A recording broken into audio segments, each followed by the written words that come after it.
have had a terrible day, and they sit round the conference room, and they're all having a chat, and they turn to Iron Man, and Iron Man says, "Yeah, but I still look good in the suit, don't I?"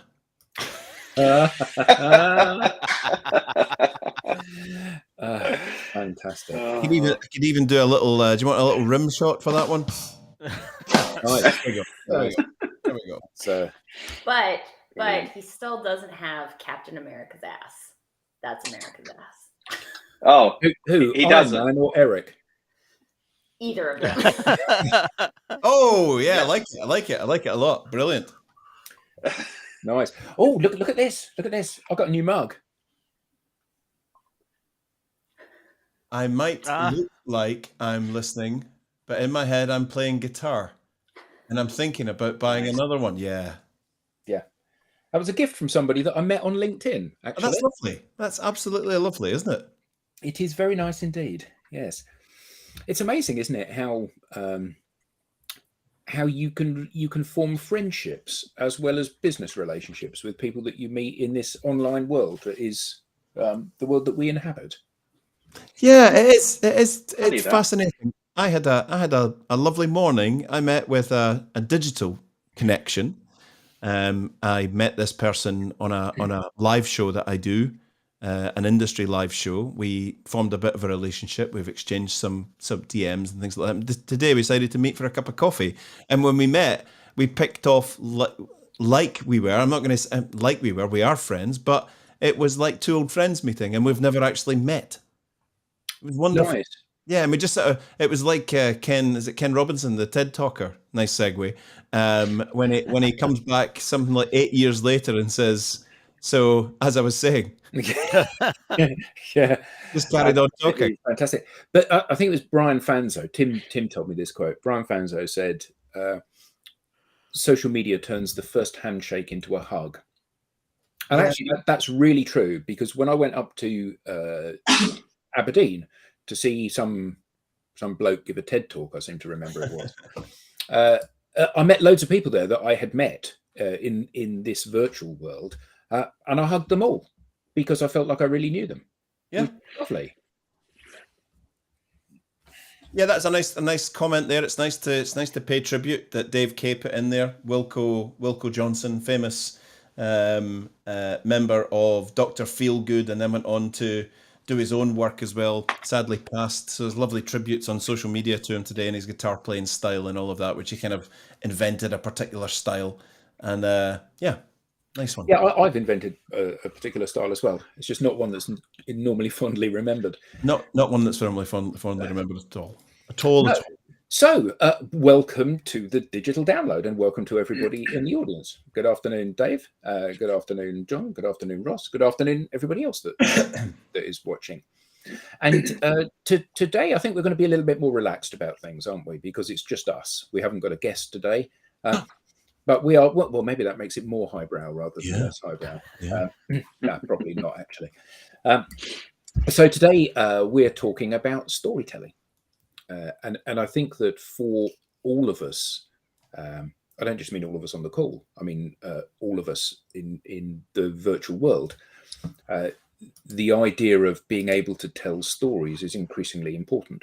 The trying to create content that engages our audiences is really important. And I think that one of the things that we often forget maybe is that the people that we are connected to and the people that are consuming our content are not in the same place as us. So, we are all in our own little sphere, and it means that we don't need to tell stories amongst ourselves particularly. We can just reel out facts and we'll go, oh, that's really interesting. But the world, the internet, is awash with facts. Yep. It was Eric Schmidt that said, Eric Schmidt, ex-CEO of Google and now of Alphabet Group, said there's more data now created in any 48-hour window than there was from the beginning of recorded history through to 2003. And it's probably through to 2010 or something now. Mm-hmm. And the point is that we've got loads of data, we've got loads of information, we've got loads of stuff. What we need is, as Gary Vee said, content is king, but context is God. So how are we going to present this in such a way that people consume it, people believe it, people like it, people invest time in consuming that content? Because surely one of the things that storytelling does is it enables you to engage your audience for a longer period of time than simply writing a series of facts. Now, I think it's worth saying that storytelling is a very human trait, isn't it? You know, from the beginning of civilization, people were around campfires telling stories. That's how stuff was passed from one generation to the next. Music is largely based, or certainly used to be largely based until Oasis came along, largely based on telling stories and communicating things. And certainly folk music was about educating and spreading the word amongst people that were largely illiterate. So, you know, you learn a folk song, it can be passed down from generation to generation to generation. Or in the case of the Beatles, you just tell a story that you've heard someone else tell and do it in a kind of slightly different way. Very true, but better and more innovative. But that's a story for another show, isn't it? Another show. I think this is an interesting point, though, for the show, because I think sometimes people assume that storytelling has to be brand new. And really, at the end of the day, there's a handful of stories. It's just the unique interpretations of the story, right? Like a story has a hero, the protagonist, right? The protagonist usually goes through some kind of journey. And then at the end, the protagonist wins the journey. It's like pretty like storytelling in its essence, like in its pieces, is actually pretty basic. It's just how do we use the mechanism. And when you finished your little explanation of that, I felt compelled to stand on a rock and start singing "The Circle of Life." Yeah, very good. It is interesting, isn't it, that I don't know about you, but since we decided we were going to cover this topic and just have a chat about this topic this week, I've been particularly focused on finding stories on the different social networks. Yeah. So, normally, I guess that, and perhaps I'm not normal from this perspective, but I normally consume content from people that I consume content from, people that I like, people that I know, people that I've met. I read this content and I'm prepared to extend them a greater level of courtesy and attention than I might somebody that I don't know. So, one of you guys publishes something, I read it, and I read it because it's you rather than because it's necessarily telling a good story. So I've been much more pragmatic about trying to identify whether or not the stories or the things that I'm seeing on social posts have been good stories. And it's amazed me how few people know how to tell a story. Correct. Absolutely amazed me. So often it is all, no, but so often it's just bland statements of fact without any supporting evidence. So, you need to do this because this is the quickest way to achieve this. Yeah. And, why, how, prove it. Why, what? Yeah, absolutely. Yeah. And there is very rarely any of that. And the other thing that struck me is that, and a friend of ours did a post earlier today, actually, and they highlighted Brompton bicycles, and the headline was Brompton make bikes that fold in under 20 seconds. That's the facts. The story is Brompton create urban freedom for happier lives. Facts tell, stories sell. And facts tell, stories sell is true, but that isn't telling a story. It's a nice strapline, but how many people tell stories in their posts?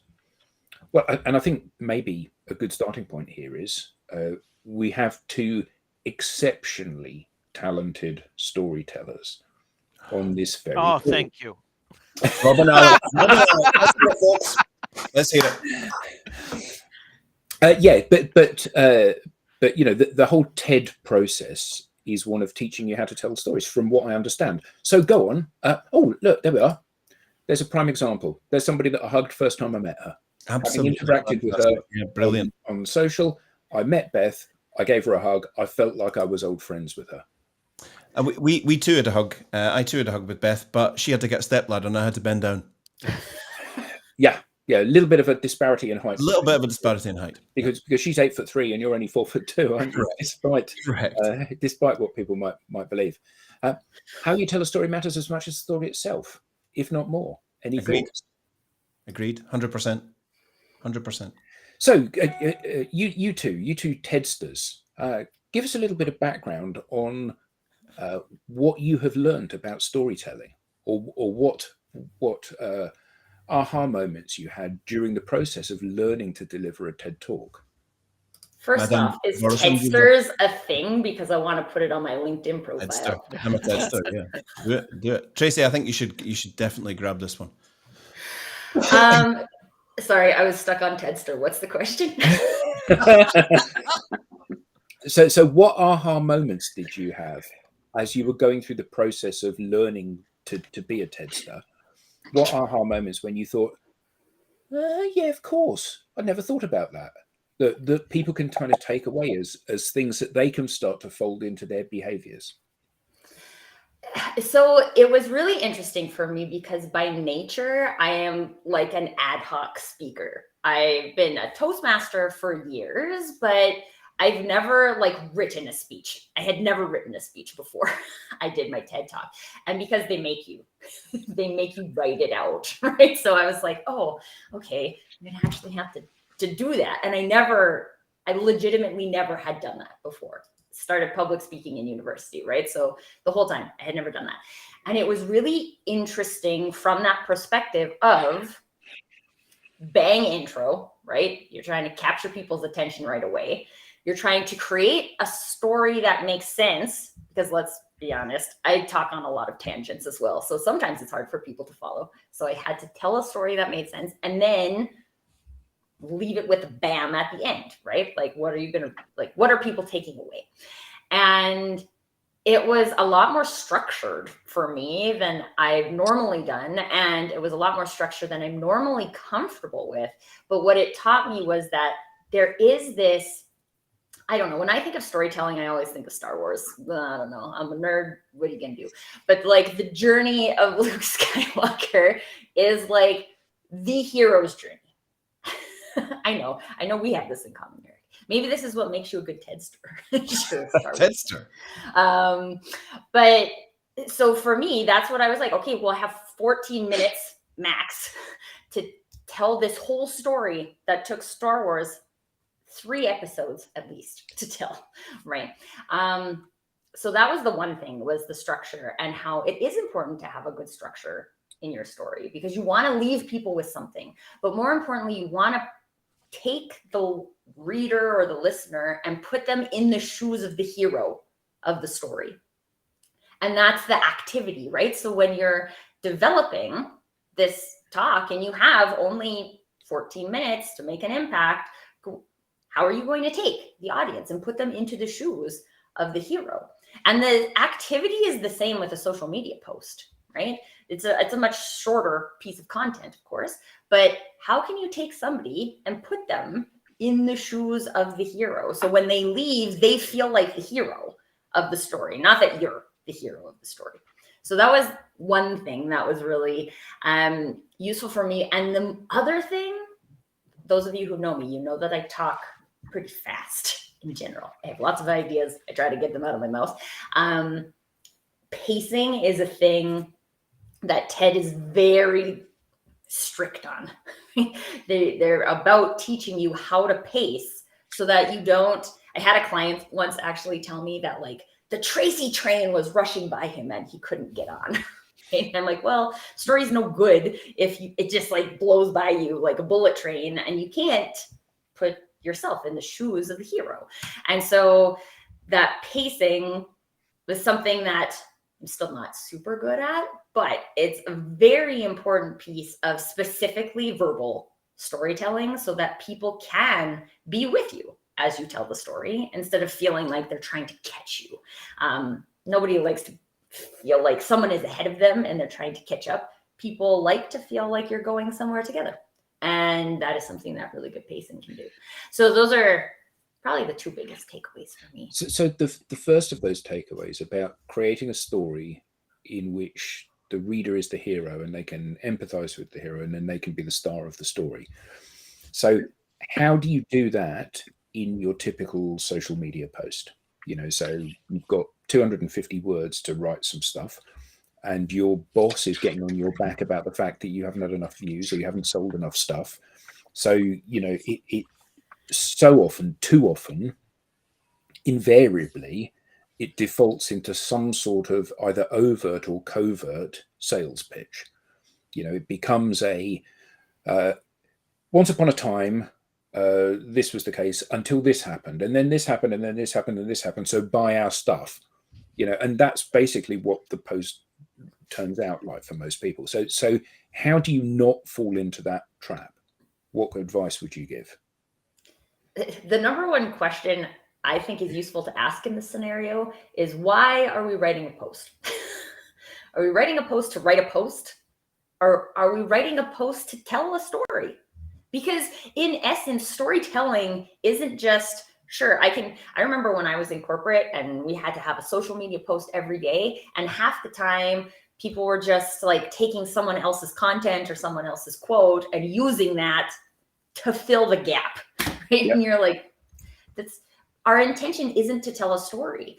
But in my experience, it's also very rare that people have clarity on the story they want to tell, especially from a corporate perspective, right? So we have a product, we sell a product, right? And that becomes the story we tell, because from a marketing perspective, we're bombarded with all of this information about getting views and advertising and all of these things. And we've never even tried to tell a story, right? What is the story that our product tells? Why does our product exist in the market? These types of why questions, most people aren't exploring on a day-to-day basis in the corporate work environment. I worked in marketing. I can vouch for this, right? It's our job to market the product. Never did we talk about storytelling. We went to one story brand workshop and then used the story brand script on the homepage, and that was it, right? We checked the box, we're doing storytelling. But we're not doing storytelling because the people who were responsible for the content didn't know the story. And so I don't have a super good answer, because really what you need to do is you need to go and learn the story. And you also need to go and understand, what is your voice in the story? So as a marketing coordinator, or as a marketing manager, or as a salesperson, what is your role in the story of the business? Because once you know your story, then you can tell your story. But until you know your story, you are just going to say facts because that's what you know. Yeah. Okay. So that's really good advice. But as a pragmatist, how does somebody make that happen? By understanding the science. Right. By understanding the science. This whole stuff about storytelling in business, to some, sounds a little bit fluffy.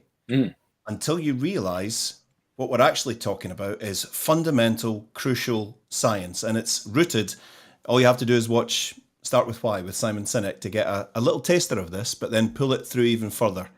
We are wired as humans pretty much the same way. Our newest brains, our neocortex, right at the front, operates at the what level. That's what functions and processes rational and analytical thought and language, right? It can consume vast amounts of data and take on vast amounts of information. The limbic brains in the middle of our brain area is responsible for all of the feelings around, for feelings like trust and loyalty, and they tune into why. The limbic brains are also responsible for all human behavior, all decision making, and has absolutely no capacity for language. When we communicate with the what, people can understand vast amounts of information, facts and data, features, benefits, and all of that. It just doesn't drive behavior because it scientifically can't. When we communicate from the why, which is the storytelling part, and then move into the how and the what, we're talking directly to the part of the brain that controls behavior. And then if we supplement that with a couple of little neocortex stimulators, we allow people to rationalize the tangible things that we're saying and doing. So therefore they leave that room or they leave that post walking away with a behavioral change mindset and also some information. And they're able to change their behavior. Okay, I get that, but I struggle with the difference between the abstract concept and the concrete implementation. So I understood every word you said in that, but that doesn't help me. I understood exactly what you said, but I don't understand how I take that and do something with that. Let's go back to Simon Sinek once again. He famously opened one of the best well-known TED Talks by talking about why into how into what, and start with why. Back in the day when he was doing his thing, Apple were changing the world of computers, and most of the companies that sold computers at the time, he gives the great example. They say they were all saying, we make great computers, they're well designed, they're simple to use and friendly, do you want to buy one? That's how everyone in that sector communicated. We say what we have and what we do. We tell you why that's better than what you currently have, and we expect you to change behavior, but you can't. So everyone's talking about the fact that we're globally focused, innovative, technology-centered, client-focused. We're generous listeners. We are best in class. We're this, we're that, we're blah, blah, blah, blah, blah, blah, blah. Meanwhile, Apple were changing the game. They were selling computers pretty much like Gateway and everybody else at the time, just with access to exactly the same stock resources and stuff and talent pools. But their message to the world was different. Everything we do, we believe in challenging the status quo. We believe in doing things differently. The way that we do that is by making our products beautiful, simple to use and friendly. We just happen to make great computers. Do you want to buy one? Selling exactly the same thing. Company A, Gateway, we make great computers. They're well designed, simple to use. You should have one. Apple created an experience. Apple were trying to affect the limbic part of the brain by making you want to be part of that community and making you want to be part of the gang rather than just a customer. So, right. So I understand that. And I understand that with Apple, because Apple are clearly a very different company to other companies. When you pick up one of their products, it's beautifully made. It's milled from a solid lump of metal as opposed to something which is two bits of plastic that are clipped together. It's a very different product, and all of those words resonate with me. But I run an accountancy practice. Yeah. And my accountancy practice is doing, and the number of times that I have been approached on social media by accountants who say, we're an accountancy practice. We do basically all of those things that you don't want to do. So, bookkeeping and tax returns and yada, yada, yada, and all of these things. So do you want to have a talk? Well, no, because you do exactly the things that I'm already getting from somebody that I've known for 10 years. So why would I want to talk to you about them when you've just told me they're exactly the same things as them? So how do I, as an accountant, start to make use of that Simon Sinek start with why? You do what QuickBooks are doing all over the media right now. They've created something really fun and interesting, telling stories which reach out to the limbic parts of the brain of their customers by talking around the subject and around their knowledge of the pinch points and pain and all of that. And right at the end, there's a little bit, and that's what we're here for. But it's never, do you want to buy accountancy services? It's building a little community of fun and interest and a bit of entertainment around about the subject by talking about their knowledge of the kind of things that go on in the world around about what it is that they do. And then they offer a little glimpse into how life could be better, how your position and how your daily bread could be better by offering a completely different approach. They're still selling accountancy services. Adam, it's as simple as the difference between you and me. When you give people facts and figures about what happens in the world, what happens to you, they listen, but they're not particularly interested. When you tell people a story, they naturally put themselves in the center of that story. They can envision this happening to them. We're all a bit egotistical like that. We are the star of our own personal journey. So telling them that story and allowing them to put themselves in it. So my question then would be, what are the stories your ideal customer profiles already telling themselves? Yeah. And how do you align your solution with that? I like that. Yeah, I like that a lot. So let's assume, if you will, that there's a marketing manager somewhere, or of the 875 million people on LinkedIn, there's a marketing manager somewhere, and they've tuned in to an absolutely devastatingly interesting live stream on a Friday. Wow. And Where? What's the link? Let's imagine that they're like Tracy. So they've tuned into this because they're eager to kind of learn and discover things and have their thinking challenged. And they've said, right, that's it. That's where we're going wrong. That's why all of our campaigns are falling, on deaf ears. And every time we email out, we get loads of unsubscribes. And every time we have a go at cold calling people, they're not listening to us. And they're going through all of these processes that so many businesses are. But Tracy is sold on this idea. So she has to take it back to her business and get them to be equally passionate about it. So what does she do? What does she do to convince other people in the business to get on this train? Can I speak from my own perspective? Because I've actually done that. So this is what I did. Whether or not this is the right way, is a different thing. But I went to a StoryBrand workshop, and I was like, oh, this is so awesome, because the whole point is about like creating a story for people to go in. And I went back to the company and I did two things. One, I started writing my blog posts, because I had the freedom to write blog posts from a storytelling perspective instead, and looked at the engagement from a storytelling blog versus a heavily facts-laden blog. Very much higher engagement on the storytelling blogs, I will tell you right now. Secondly, I rewrote the homepage of the website. I didn't publish it, but I rewrote it, and I wrote it from a storytelling perspective. Like, this is my interpretation of what the company does through a story.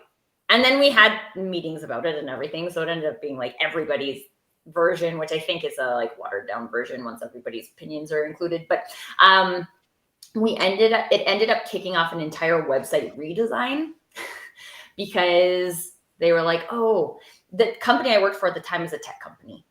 Tech companies have the tendency to speak tech because that's what they know.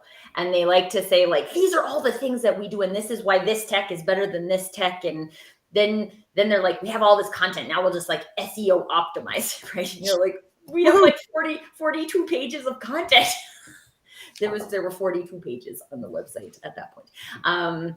We redid the website, so there were 8 pages, not including like the case studies and stuff like that, but 8 primary pages on the website that were just based on telling the story of what the company does.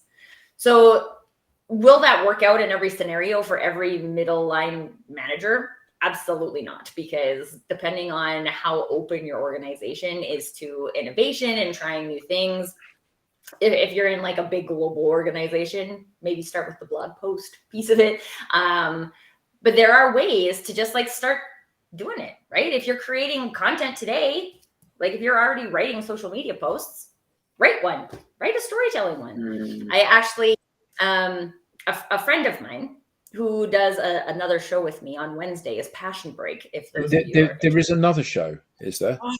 Is that the one? I'm on all the shows, just in case anybody's wondering. I have 3 weekly shows.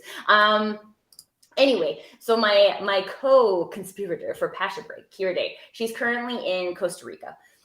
Very rarely does she post on social media, besides the fact that we do Passion Break on Wednesdays.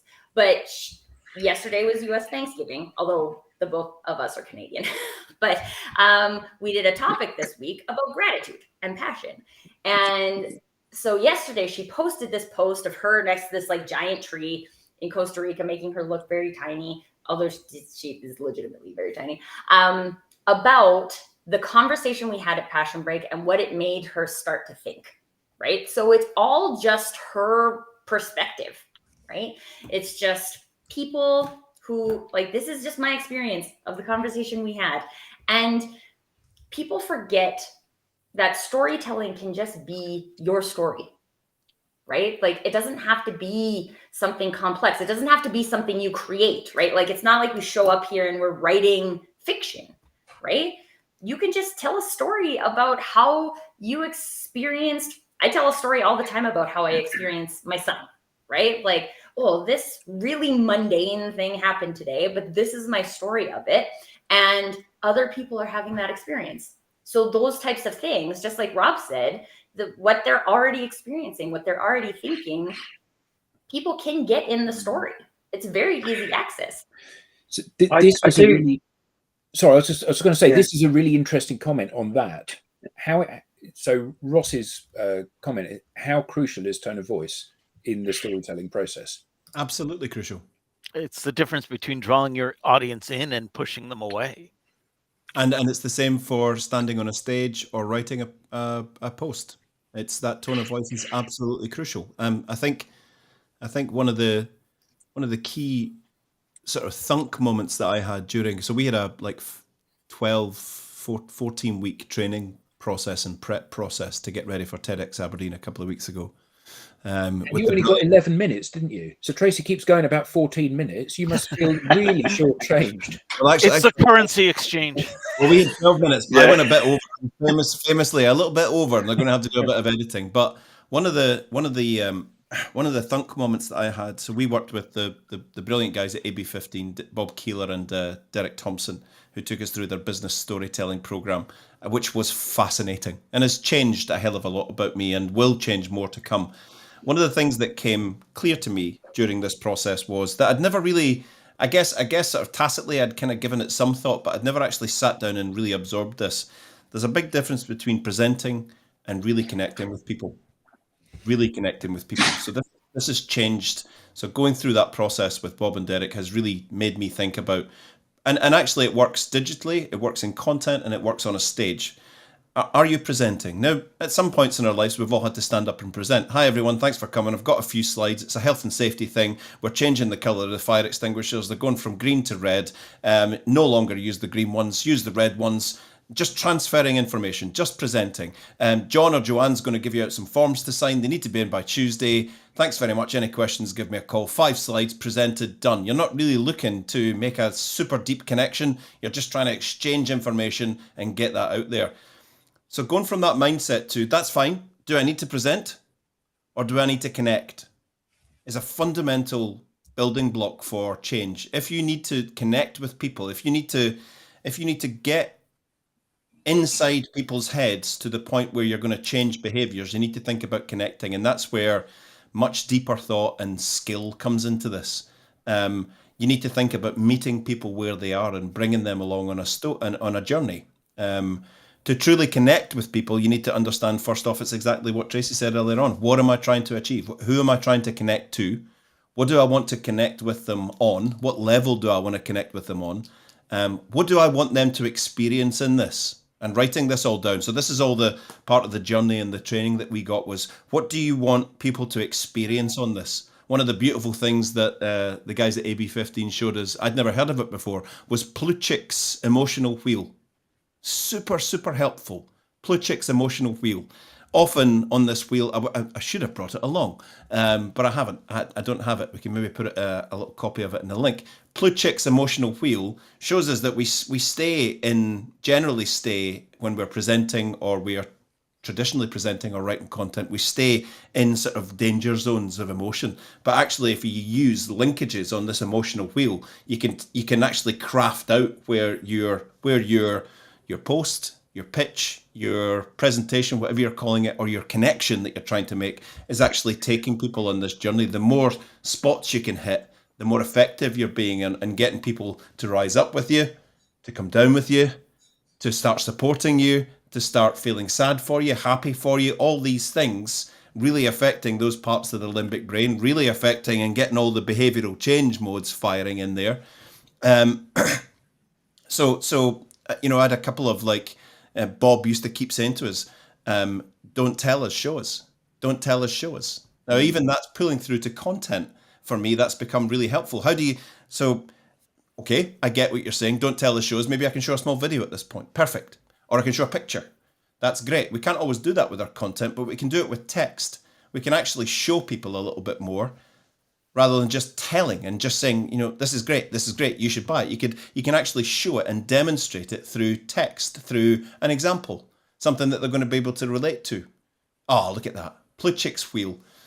Have a little look at that and watch that little slide on that. That is a fascinating little aid to where am I? Am I in the danger zones of boredom? Am I going to have people during this talk? Am I going to have people's heads nodding down and thinking, actually, I'll just check in on LinkedIn and see if anybody's... how do you keep bobbing their heads up? By taking them through these lovely little nodal points on this emotional wheel. And which ones do I want to go for?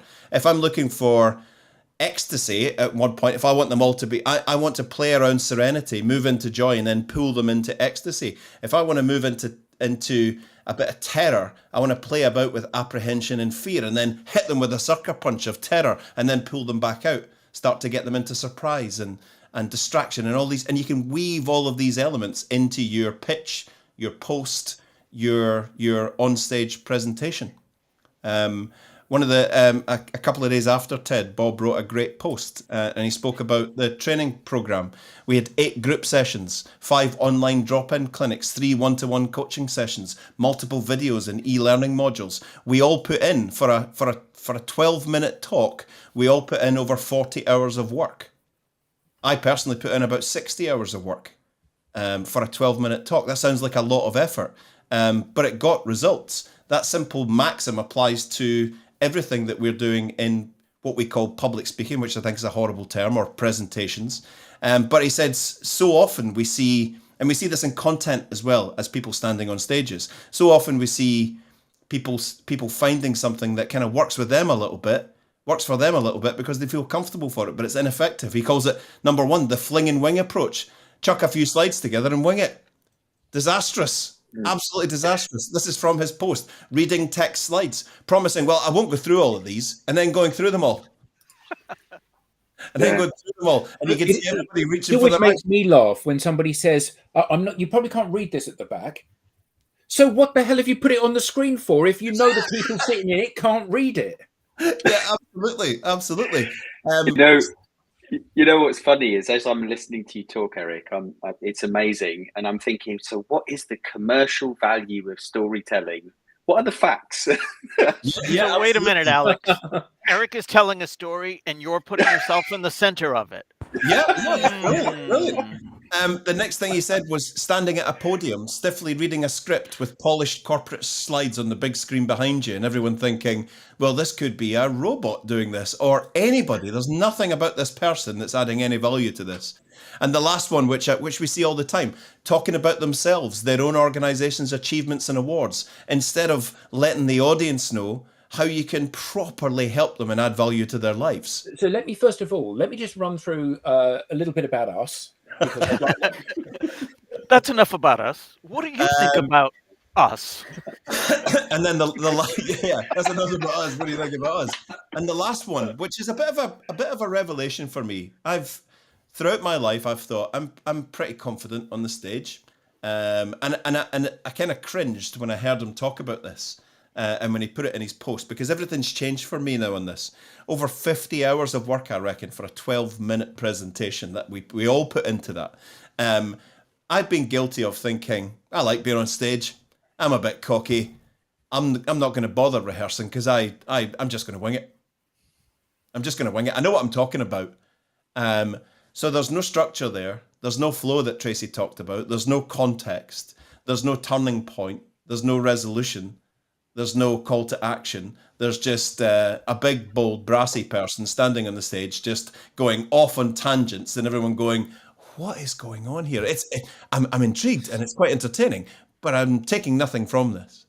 And we see this in content. We see it in presentations. The fling and wing approach I've seen many times in my life, chucking a few slides together and just going to wing it. One of the funniest, and it's there you go. It stuck with me today.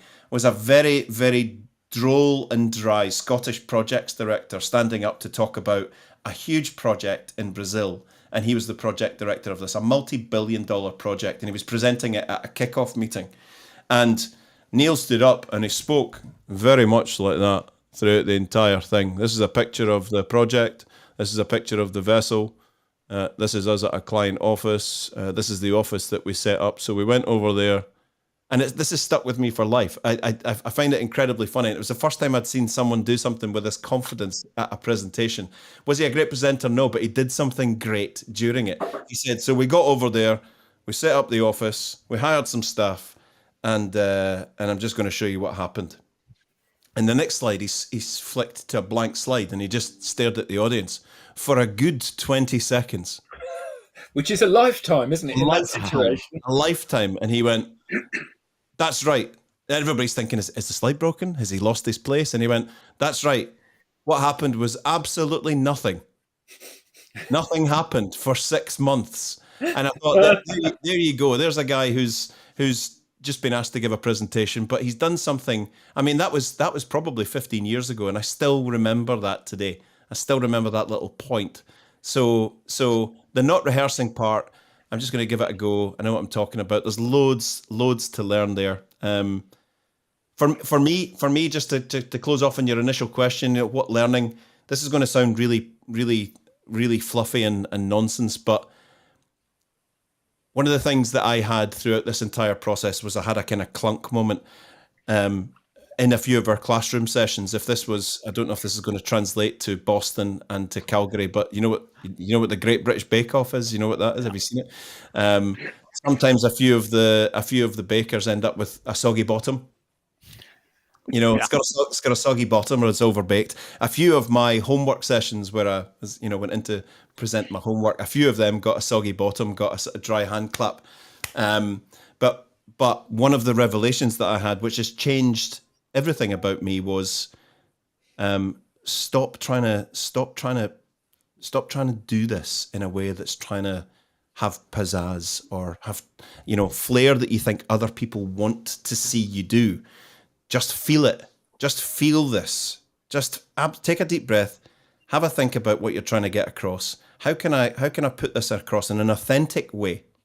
So at that point, I decided, and I told our curators, Derek, on a one-to-one call, I've had a revelation. I don't want to be a TED talker. I'm getting swept away, and I'm becoming someone else in this process. I'm watching TED Talks, and I'm thinking, oh, that's a good thing to do. I'll do that. When actually, I just want to walk out there, take a deep breath, and go, this is it. So as I was saying, I want you, if you meet me in the street or you see me on a live, like the digital download, to see the same person on that stage. And actually, if I do that, if I'm very genuine and very authentic, then I've got nothing to lose, and I don't have to fake it. I'm not trying to be someone else. I'm not trying to be Mr. Educator or Mr. Call to Action. I'm just going to share something with you the way I would speak to you in a bar, a cafe, or on a live like this, or in my content. And I want all that to link together beautifully, because I'm going to wear clothes that I feel comfortable in, that you'll see me in walking around in town. I'm not going to go and buy a new outfit to look like Mr. Corporate Speaker. I just want to be me. And actually then everything became a lot easier, because then I could feel it. And then I could start to engage people in a process. So that was a major learning point, was just, I think a lot of people I met someone, the lady that I met this morning that I've known for said, the idea of doing what you did and walking onto that red dot makes me want to be physically ill. I couldn't do it. And I said, I completely disagree. You can. It's not that you could, you can. You absolutely can. You've built up this whole idea of public speaking as being sort of things that other people do. Things that other people do. It's them. It's those TED talkers. That's what they do. When actually, you've built up so many fear walls around this, and you've created them all yourself. What if people don't like what I say? What if people don't like the way that I stand? What if I fluff my lines? What if I blah, blah, blah? Because you're trying to be, you've seen great talks. You've seen Steve Jobs. You've seen, I don't know if Elon Musk's great, but you've seen the big kickoff meetings. You've seen TED Talks, and you say, oh, those people are really good. Those people have had training and they've had help. And I fundamentally believe that there's a Teddy type talk in everyone, with a bit of support and a bit of guidance to help them through that journey. So what you're saying is brilliant, but it's easier said than done. How do you break down those walls that you've built up probably over many years in some cases? I think one of the foundation blocks of how breaking down those walls that you've built up is just exactly what we talk about with our clients. It's getting a process in place and actually understanding the biology, understanding the mechanics, the devices that you can use that are going to make you more comfortable as a speaker and are going to make more people more comfortable with you as a speaker. So information is power, right? So if you understand how all this works and you understand at this point, if I do this, then there's a sort of biological, psychological tenet there. If I use little devices, I can't remember is it triordials or triples? If I use little triples, if I stand here and say, first of all, we could go over there, or we could go over there, but then we could centralize and do it right here. There's a big difference in doing what is happening here. There's a big difference. Jupiter. There's a big difference. Yes, you're right. It is Jupiter. Now we also have Mercury. There's a big difference between doing that and saying we could go over here, or we could go over here, but we could centralize and do it right here. Tone of voice, hand movements, being comfortable, knowing that I learned loads about body language and stagecraft. And when you know these points, they make you more comfortable as a speaker because you're not going out there to wing it. You're not going out there to just give it a go and see what happens. You're going out, and this is a horrible thing to say. You're going out there with someone who's now got a bit of expertise in how this works. So you feel far more comfortable and you've smashed through most of those walls because you're not going out there to wing it to see what happens. You're going out there, little things, body language. I learned about the influence zone. The influence zone. Someone standing with their hands by their side doing their thing or with their hands crossed down around the groin area is far less perceived as an influencer or someone who has influencer authority than someone who comes out, opens up their shoulders a little bit and holds their hands just above the belly button. Psychologically, that person is more in charge. And if you keep your hands above the belly button while you're doing it and keep your shoulders back and then emphasize certain words with a little hand movement out to the left, a little hand movement out to the right. If you're using these little triples, more, better, faster, and emphasizing them with hand points. Again, that's the word.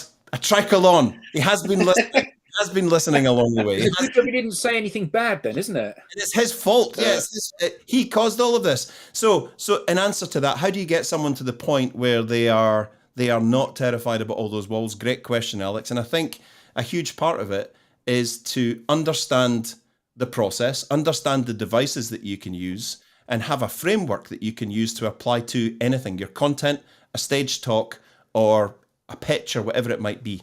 Thank you, Derek. The gaffer is in the room. Can I add one other thing there too? Because a lot of times it's hard to just make the switch. So like Adam was talking about at the beginning, if I'm going to go from posting corporate brochureware today to storytelling tomorrow, what are the things that I can do? And I don't think any of us have done that. Right. So instead of assuming that we can do that, it's about taking little steps. Right. I remember I've done a lot of Dale Carnegie training. Right. And they make you do homework. Right. The TED experience makes you do homework. Yep. And unless most of us aren't just going to sit around by ourselves and do homework that nobody assigned for us. No. Right. No. And so if having those, and you can create them for yourself, but really having those external forces that are like, okay, now try this. This is why people do 30-day video challenges and things like that as well, right? Because it's someone else holding you accountable to trying a thing. Yeah. And I had a similar experience in Dale Carnegie, right? You have to come and you have to do a talk every time, and you have to do them based on emotional events, and you have to do them based on things you're teaching, and it teaches you different parts of the equation. Toastmasters does the same thing, right? And if you don't have that, I think it makes it easier to have a little bit of that external 100%. 100%. A lot of people, I've now realized that all the way through my professional life, I've been kind of winging it based on personality. Personality will get me through. When in actual fact, what I now realize is that there are devices and processes that I can use that will add credibility, competence, and a comfort level. So I started thinking, what do I want to do? And Derek on our one-to-ones was like, what emotions do you want to get out of this, and where do you want to start? And I said, what I want to start is, when I come out onto the red dot, I want people to feel comfortable, that this guy's comfortable. If I'm comfortable and I look comfortable and I've got a smile and I take a deep breath and just a look around, I want them to feel we're in good hands here. I want to start with a bit of self-deprecation, because I think that always works well, and yet again, I find myself out of my depth, so this guy's not just going to ramble on about how brilliant he is. He's actually talking that he's got failures. And then I'm going to build from there. I want to take them through a journey of tragedy and loss. I want to take them through adventure. I want them to smell the region and taste the region and feel it with me. I want them to feel the heat. I want them to feel the pain of what I went through, and then the abject failure, and then the build back to the success and what success meant. I want to take them through that emotional journey. We can do this in our content online. We can do this on that point. So your content has a beginning, a middle, and an end. Yep. So how can somebody break their content down so that it doesn't just become a bear? A little bit of a stream of consciousness. I bumped into Eric today, and you never guess what? He was wearing a red shirt, and he was wearing a red shirt last time I saw him. And actually, it was wearing his boots last time I saw him, because he was wearing red boots as well. And he was on a red dot, so everything was a bit red. The end. It's like, okay, that's lovely, in as much as it puts somebody else in my shoes for having that interaction or that experience, but it hasn't added value. It hasn't taken people on a journey. It hasn't told them a story. It hasn't got a beginning, a middle, and an end. So what are some of the techniques they can use to start to package up some of their thinking in a way that is going to encourage the reader or the watcher, if they do a video, to go through that journey with them? Start with intentionality. Yeah, what do you want to say, and what do you want them to hear? Go ahead, Trish. I always go by this formula, and I don't know where I heard it. It's not my own formula, but like, tell them what you're going to tell them, and then tell them what you told them. Journalism 101. And it doesn't and here's the thing about social media too, in particular, right? Like, people do scroll, right? People either are engaged by the first sentence or an image that you use, or they're not, and they're going to scroll past it, right? So if you make your point too far down in a post, most people won't get there, right? So I think that tell them what you're going to tell them. And you don't have to, you can't tell them all things in one sentence, right? That's not how a story works. But like, what do they need to know to convince them they need to listen to the rest of the story? And then tell them the story. And then tell them what you want them to take away, or what you want them to do, right? Like, I love a good what if, right? So like, do like what if Wednesdays a lot of times. And like, at the end, it's like, what if this? That's what I want you to do. I want you to think about what if, right? Yeah. And so that ties back to Rob's intention piece. Like, and I kind of think it ties back to the whole why concept too, right? Like, why are you writing this post? Why are you writing this post about why Eric is wearing a red shirt and that was on a red dot and everything's so red? So I think that this is a really important thing that Kevin said. And, we often say to people when we're working with them that they need to have confidence. They need to lead with themselves. It's the most attractive thing they've got. And one of the things that I've noticed, and you may have noticed this, or maybe it's not true, but I have noticed that some of the people that seem to be being pushed as content creators stroke influencers are becoming increasingly formulaic with their content. Yeah. And as a result of that, the content is getting progressively less engagement from the audience than it used to get. Yep. And I think that part of that is that they are being forced into this formulaic thing. And, one of the, so you highlighted Sir Ken Robinson, you highlighted Simon Sinek, you highlighted Eric, you highlighted Steve Jobs. the thing that is special about all three of those is that they didn't go into that box. What they did was they had a very different way of doing it. So Steve Jobs and and one more thing, for the big reveal, or when he was addressing Stanford at the commencement speech, where he literally wrote it the night before, because the guy that was going to write it for him kept saying, I'll write it for you. And then he said, no, you need to write it yourself. You're the one they want to hear, not me. And he did that the night before. And Simon Sinek, with his flow chart, where his flip chart, where he's getting so animated and he's drawing these lines on it, and he's going, an arrow here and there. And it's the themness. You got to see the most authentic snippet of who they were, didn't you, in those talks? Yeah, they dropped the guard, they dropped the corporate nonsense, they dropped the feeling that I need to give a great talk here. They just went out there.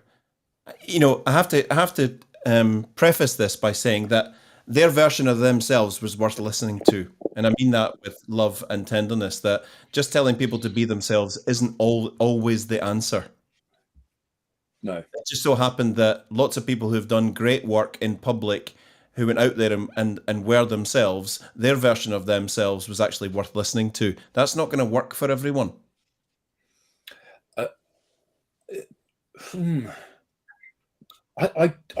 not sure that I agree with that. I mean, being yourself is fantastic the whole time, right? But that doesn't necessarily mean that everybody just being themselves can just jump on a stage and just give a brilliant talk. No, it isn't. And what it doesn't mean is that everybody will love you, because not everybody loves you in real life. And if you're authentic in your posts and your talks, not everybody's going to love you there as well.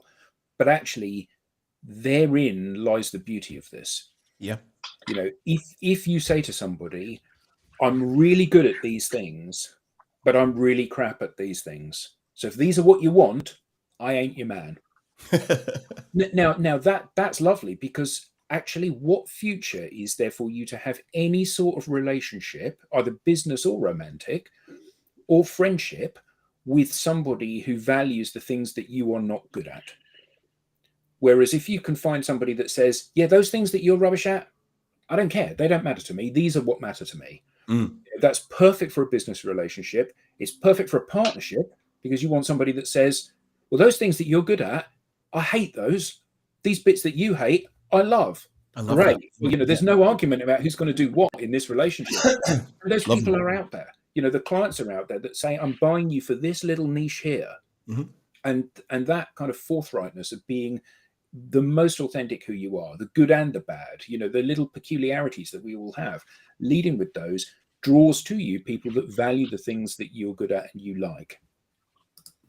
I think this is true. And one of the things that I also, storytelling doesn't have to be standing on a TED stage, right? Exactly. Not everyone is going to stand on a TED stage. Not everybody wants to stand on a TED stage. It was actually really interesting for me, because one of the things that I have learned in my journey through public speaking is that I don't like being at the front of the stage like I'm the one everyone should listen to. I like being in a conversation, right? So that's my preference. That's not everybody's preference, but everybody has a different preference. So using the power of storytelling isn't about trying to get someone to do something on social media or about being on a TED stage. There's a power in telling a story that gives people access to your experience, which is the door that allows them to step into that experience. So whether it's you meeting someone at a coffee shop and having a random conversation, or it's a social media post, or it's a TED Talk, or it's in a client presentation because your client really needs to understand this, right? The power of storytelling is the same power. It's the same power I have in convincing my son to eat vegetables, right? There's no end to the value that storytelling has. And so all of us, everybody in the chat today, all of us on this call, everybody who's listening to this on a replay has a different way they are going to storytell. All of the pieces that we were talking about, the strategies, the formulas, those things, yes, they exist. And there's a way for you to do that in your way. And when you can find your way, that's when storytelling will become powerful for you. And that is an exploration, right? If you're not using storytelling today, there's some things you can try. And I just encourage everyone to try them. I think that's the mic drop moment. Yeah, I was just thinking. Yeah, absolutely. As Kevin said, it's not all about TED Talks. It's not all about posting. It's meeting someone in a coffee shop. It's about pitching an idea to an investor or a new client. It's about everything. It's about how we are communicating ourselves out in our business and our domestic lives. And next week, it'd be great to hear Tracy's story about how she can actually get her son to eat his vegetables. Yeah, because your kids are like in their like pushing their 30s, and you still can do that. Yeah. Well, let's be honest. It's specific vegetables, but the kid does eat vegetables, so I'll take it as a win. Very good. That was a lovely hour. It was. So thank you to everybody for your questions. What fantastic interaction from the audience this week. Absolutely brilliant. Oh, it was lovely. Yeah, and fantastic. Thank you from everybody on the panel.